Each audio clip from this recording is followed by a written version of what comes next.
ఓం శ్రీనివాసాయ నమః. శ్రీ వెంకటేశ్వర స్వామివారి యొక్క అష్టోత్తర శతనామ స్తోత్రం.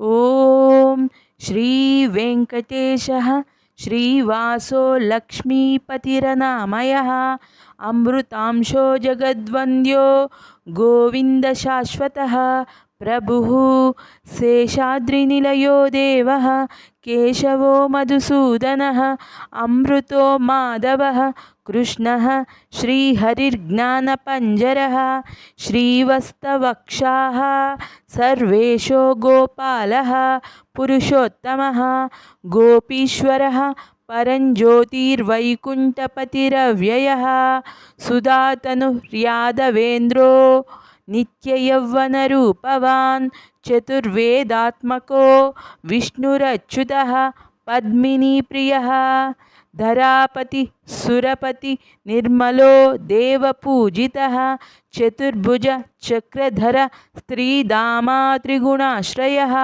నిర్వికల్పో నిష్కళంకో నిరాంతకో నిరంజనः నిరాభాసో నిత్యతృప్తో నిర్గుణో నిరుపద్రవः గదాధర శారంగపాణి నందకీ శంఖధారకः అనేకమూర్తిరవ్యక్తः కటిహస్తో వరప్రదः అనేకాత్మా దీనబంధు రార్తలోకాభయప్రదः ఆకాశరాజవరదో యోగిహృత్పద్మమందిరः దామోదరో జగత్పాలः పాపఘ్నో భక్తవత్సలः త్రివిక్రమ శింశుమారో జటామకుటశోభితः శంఖమద్యోల్లసన్మంజు కింగిణాఢ్యకరండకः నీలమేఘశ్యామతను బిల్వపత్రార్చనా ప్రియः జగద్వ్యాపీ జగత్కర్తా జగత్సాక్షి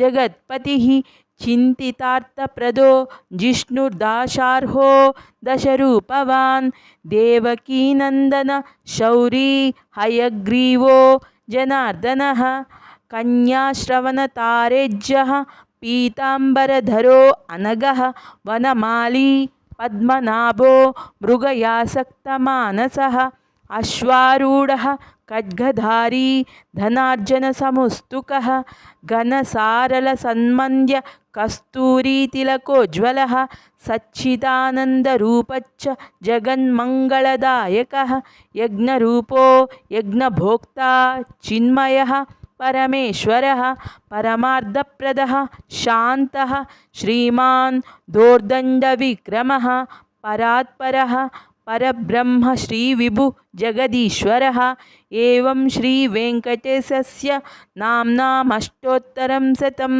పఠతాం శృణ్వాతాం భక్త్యా సర్వాభీష్టప్రదం శుభం త్రిసంధ్యం యః పఠేన్నిత్యం సర్వాన్ కామివాప్నుయాత్. శ్రీ వెంకటేశ్వరార్పణమస్తు. ఓం శ్రీ శ్రీనివాసాయ నమః. ఓం శ్రీ వెంకటేశాయ నమః.